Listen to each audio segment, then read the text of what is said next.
y'all, welcome back to my channel, and today I'm going to be showing you how to do sauteed chicken breast with bell pepper and onion in a skillet on top of the stove, and steamed broccoli, cook that steamed in the bag. And I'm going to show you how to make a really good baked potato in the microwave.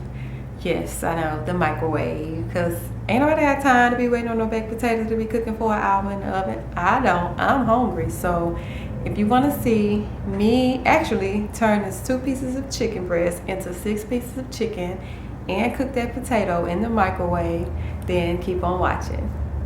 Okay, the first thing I do is I chop up my vegetables. I usually save the onions for last, so we're going to just start with the yellow and the orange bell peppers first. I usually just cut around the outside parts.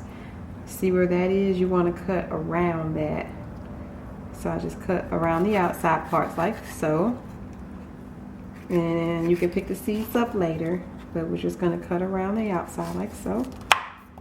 And the inside, you throw that in your bag. We'll just dice everything up and do the onion last, because that does make my eyes water. You always want to tuck your fingers like this so that you don't cut your fingers off or your fingernails.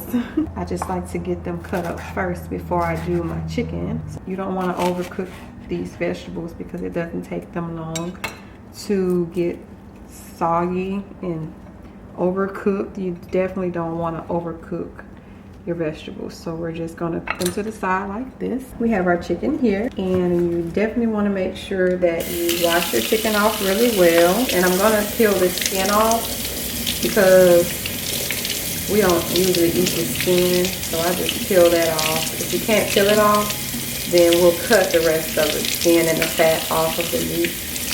But you definitely don't want to eat that skin. It's not healthy for you, even though when it's fried it tastes so good on the chicken. But it's best not to eat the skin, and the best way to prepare chicken is to bake or saute it, or even on the grill. So I just prefer to saute my chicken. And another important thing to do once you're done having the chicken is you want to make sure that you wash your hands really well, because chicken carries salmonella and you definitely don't want that. So once you're done handling your chicken, you want to wash your hands, and you definitely want to make sure that you clean your sink out with some Lysol cleaner right here.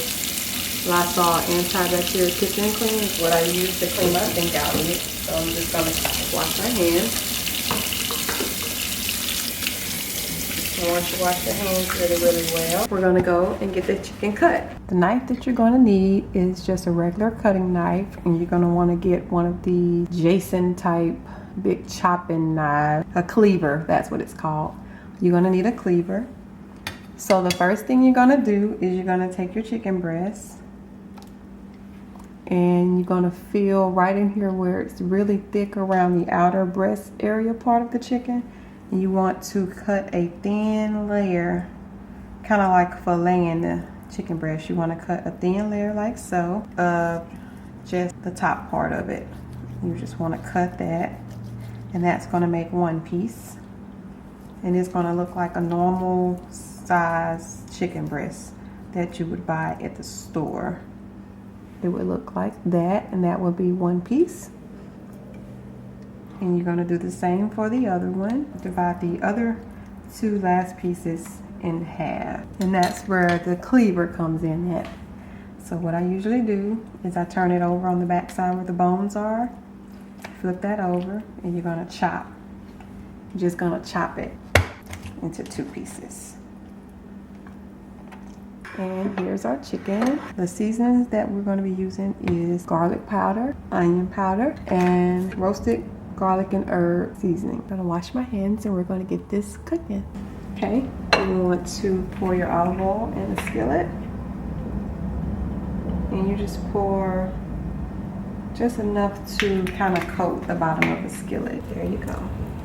All of the meat's in. Okay, while that's cooking, we're gonna get started on our baked potatoes.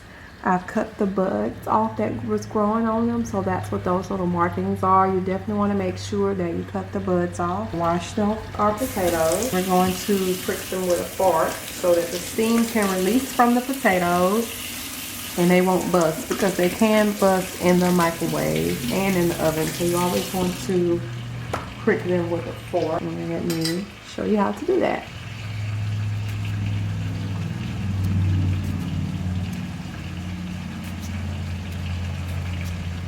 For these 4 potatoes, it should take them 10 minutes to cook. So you wrap them in the tissue, well not tissue, in the paper towel like this, and all the steam will stay inside of there.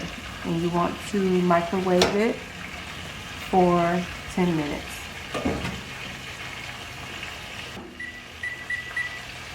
Let's check on our chicken. Oh, I wish you can smell it. It smells amazing.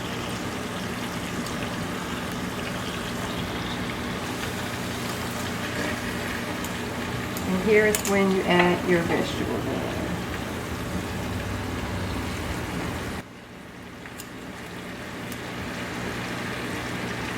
And here's our chicken.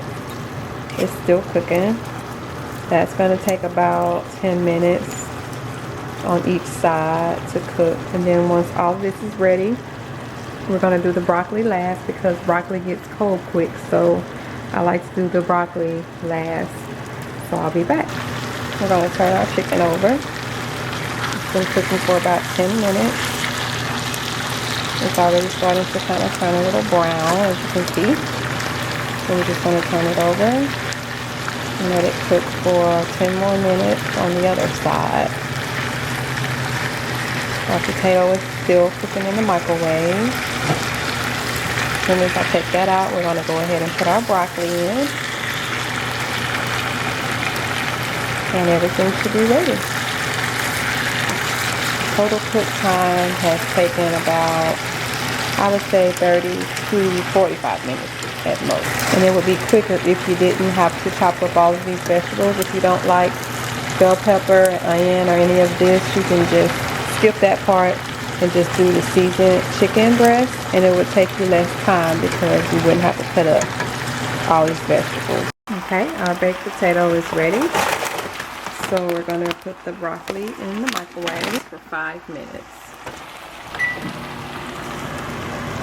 And by that time, the chicken will be ready and we can plate everything up and eat. I am so hungry. I hope you found this really easy. This is one of my favorite meals to cook when we're hungry and we want something really fast. I usually do this, or if I'm not doing those baked potatoes, I do those Zatarain's rice sides. We're out of them right now, but they're really good. Okay, our baked potato is ready. And I only like cheese, shredded cheese, and bacon bits on mine. And here is my chicken breast, bell peppers, and onion, broccoli with butter, salt, and pepper, baked potato with butter, cheese, and bacon bits. It looks really good to me. I hope you think so too. Thank you all so much for watching. I hope you found this really easy. Thank you to all of my subscribers. Thank you to my new subscribers. And if you're first time watching this right now, if you're thinking about subscribing, go ahead and hit the subscribe button. I love you all, and I thank you so much for watching.